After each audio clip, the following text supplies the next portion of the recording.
মই গা ধোৱাই নাই, গা ধুমহে এতিয়া, কিন্তু এইবিলাক ঘৰৰ কিছুমান কাম কৰি আছিলোঁ। ফ্ৰিজটো বহুত লেতেৰা হৈ আছিলে, ফ্ৰিজটো চাফা কৰিলোঁ, ৱাটাৰ ফিল্টাৰ এইবিলাক ঘৰৰ কিছুমান চাফ চাফাই কৰি আছিলোঁ। তেনেতে আহি গ'ল ৰাস্তাইদি এটা বেপাৰী, আৰু বেপাৰীটো আনিছে লিচি। লিচি ছিজন আহি গ'ল, যিহেতু ছিজনৰ ফলবিলাক খাব লাগে, সেয়েহে ল'লোঁ লিচিখিনি। 50 টকা লৈছে মুঠাটোত, কিন্তু ৰঙা ৰঙা দেখি ল'বলৈ মন গ'ল। আৰু আমাৰ এই বেবী মিঠুহঁতেও খাই ভাল পায়, তাকে ল'লোঁ। আৰু আপোনালোকেও এতিয়া খাবচোন, লিচিৰ ছিজন যিহেতু আহি গ'ল। তেতিয়াহ'লে চাই লওঁ বোলক লিচিখিনি। এইখিনি লিচিখিনি ৰঙা ৰঙা লিচি আছে, ইমানকেইটাই মুঠাটোত, কিন্তু লৈছে 50 টকা। লিচিৰ ছিজন আহি গ'ল, আপোনালোকেও এতিয়া খাবলৈ পাৰিব। মই মনালিছা ক্ৰিয়েটিভিটি চেনেলটোলৈ আপোনালোকক পুনৰবাৰ স্বাগতম জনাইছোঁ। এতিয়া মই গা চা ধুই আহি ৰেডি হৈ ল'লোঁ। আজি যিহেতু মোৰ গা ধোৱা দেৰি হৈ গ'ল, কাৰণ আজি মই গোটেই ঘৰৰ চাফ চাফাই কৰি আছিলোঁ।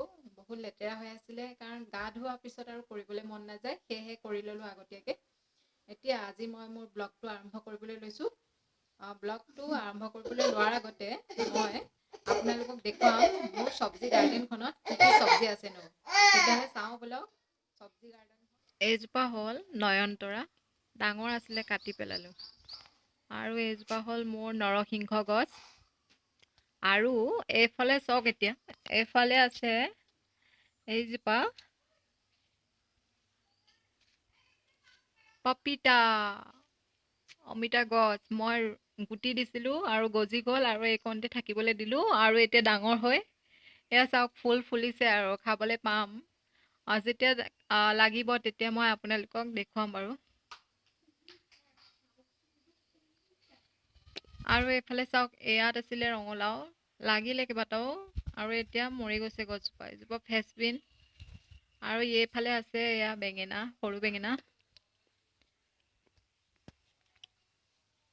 আৰু এইফালে আছে মই ৰোৱা এজোপা কলগছ। মই ঘৰলৈ গৈছিলোঁ, লখিমপুৰৰ পৰা আনিছিলোঁ, বেগতে ভৰাই আনিছিলোঁ সৰু এটা পুলি, আৰু এতিয়া ডাঙৰ হৈ গ'ল, কল ওলাব আৰু কেইদিনমানতে। এয়া চাওক কিমান পুলি ওলাইছে, এতিয়া বহুতখিনি গছ হৈ যাব ইয়াতে। আৰু এইফালে আছে এজোপা শুকলতি, এজোপাও ৰুই লৈছোঁ মই। আৰু এইফালে আছে এইজোপা চাব গছ, ৰুইছিলোঁ এতিয়া। এইজোপা হ'ল পুৰৈ শাকৰ গছ। আপোনালোকে চিনি পায়নে বাৰু পুৰৈ শাক? এইজোপাই হয়। আৰু এইফালে আছে এইখিনি ভাত কেৰেলা, লাগিবলৈ লৈছে আৰু। আৰু এতিয়া যিহে দাম হৈছে ভাত কেৰেলাৰ, 50-60 টকা কেজি হৈছে, মোৰ যেনিবা নিকিনাকৈ হৈছে আৰু। আজি দুপৰীয়া ৰান্ধিবলৈ ওলাইছোঁ। এইখিনি মাটিমাহ, মই এইখিনি টেঙা দি বনাম, সেয়েহে এইখিনি তিয়াই থৈছোঁ, খাৰ দি নবনাওঁ। আৰু এইখিনি হ'ল চজিনা, আৰু এইখিনি হ'ল ভেন্দি, আৰু এইটো হ'ল ৰঙালাও, যিটো কটাই নাই। এইটো এতিয়া কাটিম, এইটো মোৰ বাৰীৰ পকাই থৈছিলোঁ, কিন্তু এতিয়া আজি বৰষুণ দি আছে যিহেতু মাটিমাহো বনাম, আৰু তাৰ লগতে এতিয়া ৰঙালাও এখন ভাজিও বনাম। তাকে আপোনালোকক দেখুৱালোঁ। আৰু এতিয়া মই বনাম এখন দালি, জিকাৰ দালি। আপোনালোকে সেইখন চাই লওক তেতিয়াহ'লে ব'লক। দালিখিনি বনাবৰ কাৰণে মই এইখিনি ভালকৈ ধুই পেলাই তিয়াই থৈছিলোঁ অলপ টাইম। আৰু এইকেইটা লৈ লৈছোঁ মই, এই 2টা জিকা। তাৰপিছত আৰু এইখিনি প্ৰয়োজনীয় বস্তুখিনি লৈ লৈছোঁ, কেঁচা জলকীয়া, আৰু এইকেইটা নহৰু, আৰু এইটো পিঁয়াজ, আৰু এয়া 2টা শুকান জলকীয়াও আছে। এতিয়া মই এই জিকাখিনি ভালদৰে গুচাই ল'ম, গুচাই পেলাই কাটি ল'ম। কটা হৈ গ'ল, এইখিনি মই এনেকৈ দীঘল দীঘলকৈ কাটিছোঁ। আপোনালোকে সৰু সৰুকৈও কাটিব পাৰে, গোল গোলকৈও কাটিব পাৰে, মই এনেকৈ কাটিছোঁ। আৰু এইখিনি পিঁয়াজখিনি কাটি ল'লোঁ, আৰু এই নহৰুখিনিও পিচি নিদিওঁ, এনেকৈ সৰু সৰুকৈ কাটি লৈছোঁ। এতিয়া দালিখিনি পানীখিনি পেলাই দিওঁ, পেলাই দি পেলাই ৰেডি কৰোঁ। এইটো মই গেছটো জ্বলাই কুকাৰটো বহাই দিছোঁ। কেৰাহীটো বনাব পাৰি, কিন্তু মই কেৰাহী নবনাওঁ, কেৰাহীত বনালে অলপ টাইম লাগে, সেয়েহে মই কুকাৰটোতে বহাম। সেইখিনি দালিখিনি আৰু পানীখিনি দি দিলোঁ। বেছি ডাঠকৈ নবনাওঁ, অলপ পনীয়াকৈ বনাম, সেয়েহে মই অকণমান পানীটো বেছিকৈ দিছোঁ। আপোনালোকৰ ইচ্ছামতে ডাঠ পনীয়া কৰিব পাৰে। এতিয়া তেতিয়াহ'লে এইটো হ'বলৈ দি দিওঁ। কিন্তু হ'বলৈ দিয়াৰ আগতে ইয়াত নিমখ আৰু হালধিখিনি দি দিওঁ। এয়া নিমখ দি দিছোঁ ইয়াত আৰু ইয়াত হালধিও দি দিওঁ হালধি দালিখিনি চিটি মাৰিলোঁ চিটি মাৰি দিলোঁ 2-3টা এতিয়া হৈ গ'ল এতিয়া এইখিনি মই এতিয়া ইয়াত দি দিছোঁ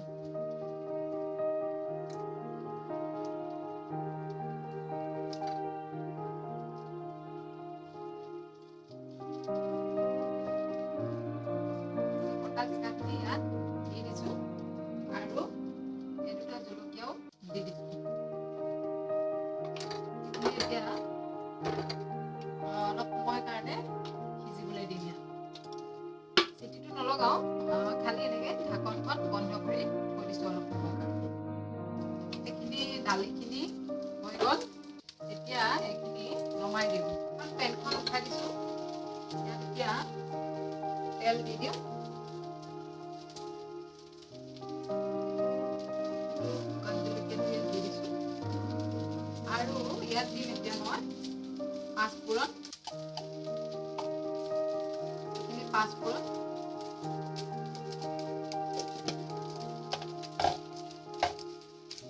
আৰু এতিয়া ইয়াত দিম এইখিনি কাটি থোৱা পিঁয়াজ নহৰু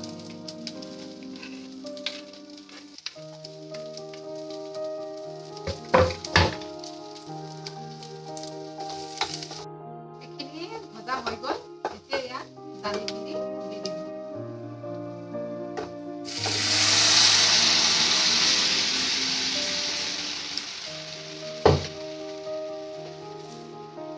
দেখিছে ইমান ধুনীয়া লাগিছে দেখিবলৈ আৰু বেছি ডাঠ কৰা নাই অলপ পনীয়াকৈ ৰাখিছোঁ বেছি ডাঠ হ'লে ইমান ভাল নালাগে খাবলৈ আপোনালোকে ইয়াত জলকীয়া গুড়ি দিব পাৰে মই দিয়া নাই ইয়াত অলৰেডি শুকান জলকীয়া আৰু কেঁচা জলকীয়া দি দিছোঁ সেয়েহে মই ইয়াত দিয়া নাই এতিয়া অলপ গৰম কৰি লওঁ অলপ গৰম হোৱাৰ পিছতে আমি এইখিনি নমাই দিম এইখিনি হৈ গ'ল এতিয়া মই এইখিনি মোৰ দালিখিনি ৰেডি হৈ গ'ল এয়া চাওক এইখিনি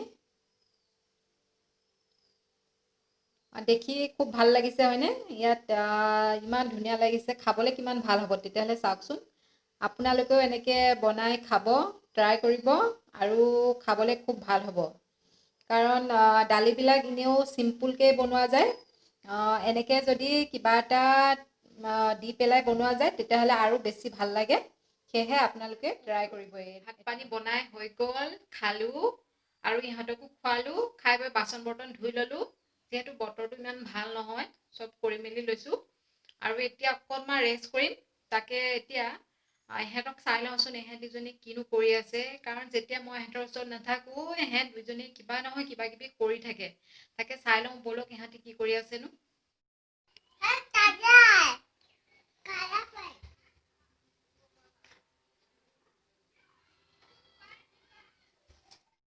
তুমি কি কৈছা কালাৰ কৰিবা চাওঁ কেনেকৈ কালাৰ কৰিছা চাওঁ বা ছোৱালী কালাৰ কৰিব পাৰিছে দেই কালাৰ পাৰিছা এইটো কি এইটো কি এইটো আনিয়ান